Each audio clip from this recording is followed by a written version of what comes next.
The book of Yusaf, Joseph, in Asanath, chapters 19 and 20.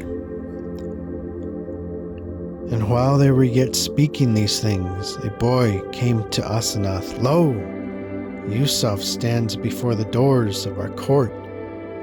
Then Asanath hastened and went down to the stairs from her loft with the 7 virgins to meet Yusaf, and stood in the porch of her house. And Yusaf, having come into the court, the gates were shut, and all the strangers remained outside. And Asanath came out from the porch to meet Yusaf. And when he saw her, he marveled at her beauty. He said to her, "Who are you, girl? Quickly tell me." She said to him, "I, Adoni, am your handmaid, Asanath. All the idols I have cast away from me, and they perished. And a man came to me today from heaven, and has given me the bread of life, and I ate, and I drank a Baruch cup, and he said to me, I have given you for a bride to Yusaf, and he himself shall be your bridegroom forever. And your name shall not be called Asanath, but it shall be called City of Refuge. And Yahweh, Allah, shall reign over many nations, and through you shall they seek refuge with Allah al-Shadi." And the man said, "I will go also to Yusaf, that I may speak into his ears these words concerning you. And now you know, Master, if that man has come to you, and if he has spoken to you concerning me." Then Yusaf said to Asanath, "Baruch are you, woman of Allah al-Shadi, and Baruch is your name forever, for that Yahweh Allah has laid the foundations of your walls, and the sons of the living Yah shall dwell in your city of refuge, and Yahweh Allah shall reign over them forever. For that man came from heaven to me today, and said these words to me concerning you. And now, come here to me, you virgin and pure, and why do you stand afar off?" Then Yusaf stretched out his hands and embraced Asanath, and Asanath, Yusaf, and they kissed one another for a very long time, and both lived again in their ruah.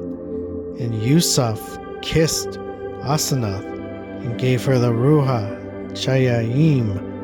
Then the second time he gave her the ruah chakma, and the third time he kissed her tenderly and gave her the ruah amath. And when they had clasped one another round for a long time and intertwined the chains of their hands, Asanath said to Yusaf, "Come here, master, into our house, for that on my part I have prepared our house and a great dinner."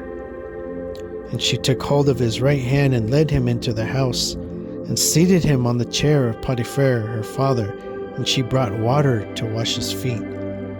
And Yusaf said, "Let one of the virgins come and wash my feet." And Asanath said to him, "No, master, for that henceforth you are my master, and I am your handmaid. And why do you seek this, that another virgin should wash your feet? For your feet are my feet, your hands my hands, and your soul my soul, and another shall not wash your feet." And she constrained him and washed his feet. Then Yusaf took hold of her right hand and kissed her tenderly, and Asanath kissed his head tenderly, and thereupon he seated her at his right hand. And her father and her mother and all her kindred then came from the possession of their inheritance, and they saw her sitting with Yusaf, clad in a wedding garment, and they marveled at her beauty, and rejoiced and glorified Yahweh, who quickens the dead.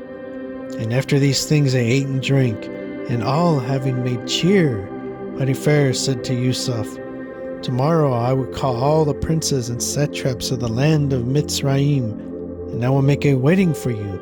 You shall take my daughter Asanath to be your woman." But Yusuf said, "I go tomorrow to Pharaoh, the king, for he himself is the father, and appointed me ruler over all this land.